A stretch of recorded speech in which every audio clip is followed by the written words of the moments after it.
We have looked at the basic idea of linear regression and the problem it's trying to solve. We've also quantified something called a correlation, which is the relationship between two variables.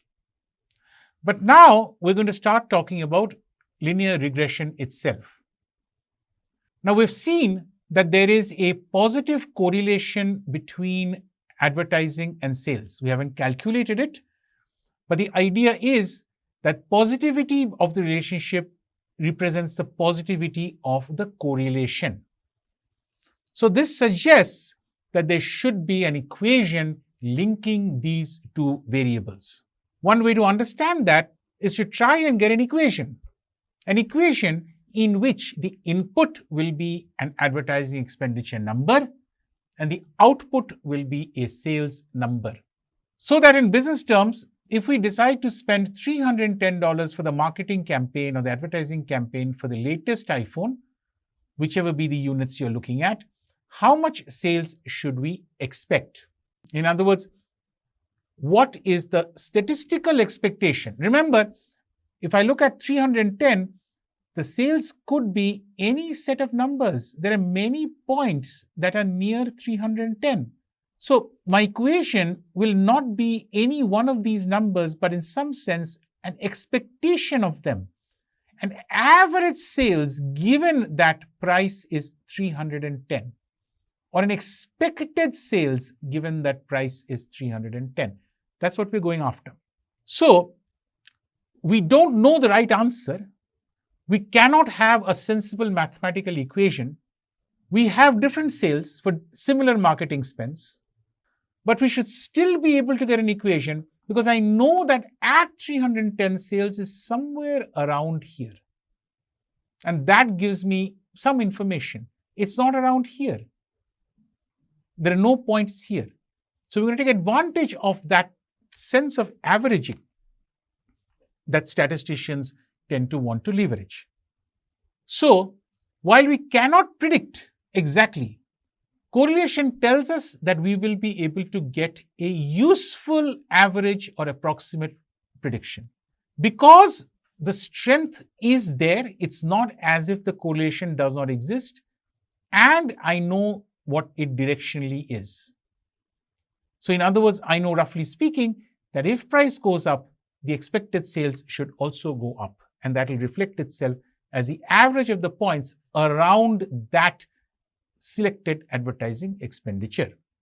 So therefore, in order to build this model out, we will now be able to take one of these levers, identify these levers, which is advertising expenditure, and then determine the output sales. So I'm looking for an equation that tells me how much sales depends upon the advertising expenditure, the lever part of it, as well as goes the other way.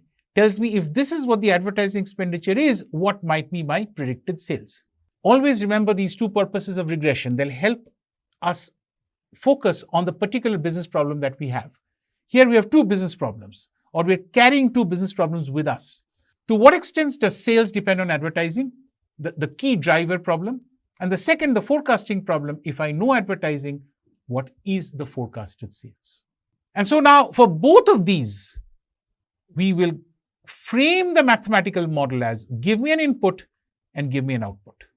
And I will use that equation in both of these two key objective ways that I talked about.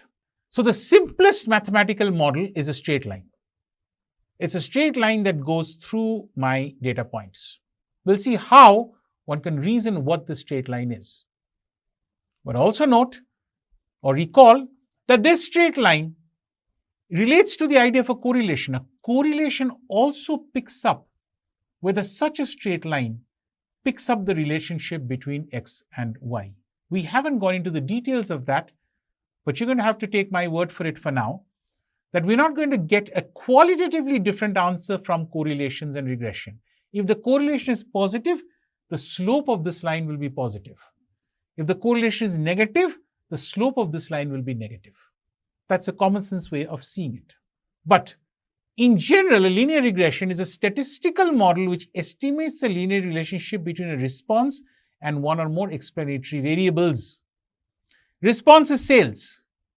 Explanatory variable here is advertising expenditure.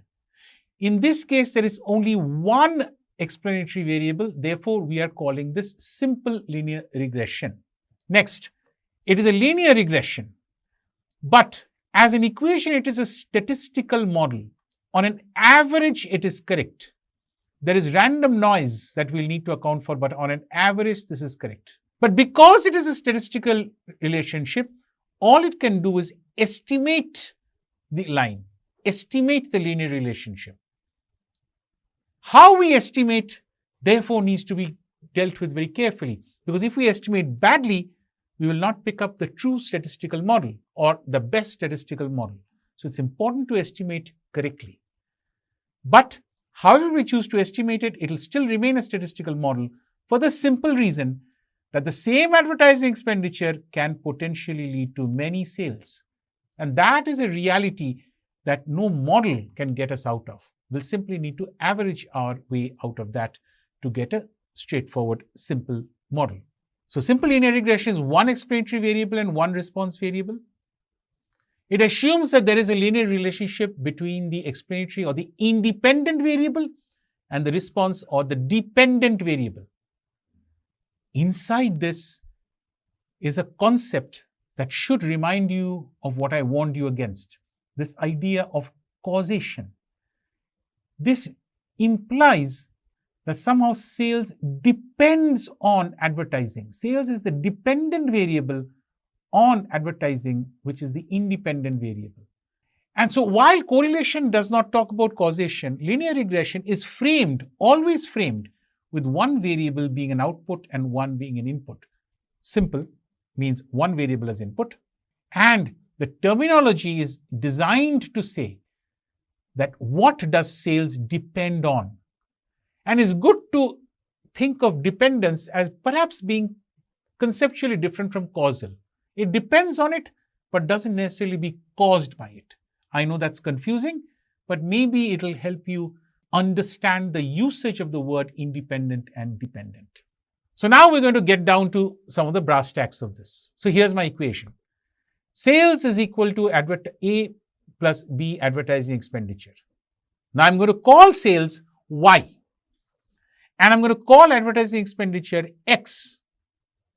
And written in this algebraic form, I now have in my linear equation a slope B1 and an intercept B0. This is usual convention. That is, this B1 represents the coefficient or the multiplier of X. If there was another X, this would have been a B2, etc., etc. And B0 is the 0 represents the fact that there is no variable associated with it, B0, and this is the intercept. So I have written it in an algebraic form. Y is equal to B0 plus B1x. Remember in this case what Y is and what X is, my independent and my dependent variables, which is independent advertising, dependent sales. B0 is my intercept. What is B0? One way to think of B0, this intercept value here, is to say what happens to Y when X is equal to 0. If I put X equal to 0 in this equation, I get Y equal to B0. So it is the average value of the response variable when the explanatory variable is 0. Remember, it's not a mathematical equation in terms of actual observables. So it's the average sales. The output is always in terms of an average sales. Average sales when there is no advertising expenditure. That's one way of understanding what this intercept is. The slope has a simpler explanation in terms of what we're talking about, relationships of Y and X. So what is the slope? The slope means if X changes to X plus 1, and you can work this math out if you want to. If X changes to X plus 1, Y changes to Y plus B1. So in other words, if I have 1 unit change in X, I have B1 unit change in Y. So what does that mean? It means that the slope is the average change in the response for a 1 unit increase in the explanatory variable. If X increases by 1, Y changes by B1. If X increases by 1, Y changes by B1. So if B1 is positive, Y will increase. If b1 is negative, y will decrease, which relates the sign of b1 to the nature of the relationship, positive or negative. So if b1 is positive, that's going to capture the idea that x increases, y increases. X decreases, y decreases. If b1 is negative, that captures the idea that x increases, y decreases, or x decreases and y increases. So it is the slope of the line. And its value is going to have a certain interpretation that we shall be taking a look at. These are called coefficients. So there's a slope coefficient and there's an intercept coefficient.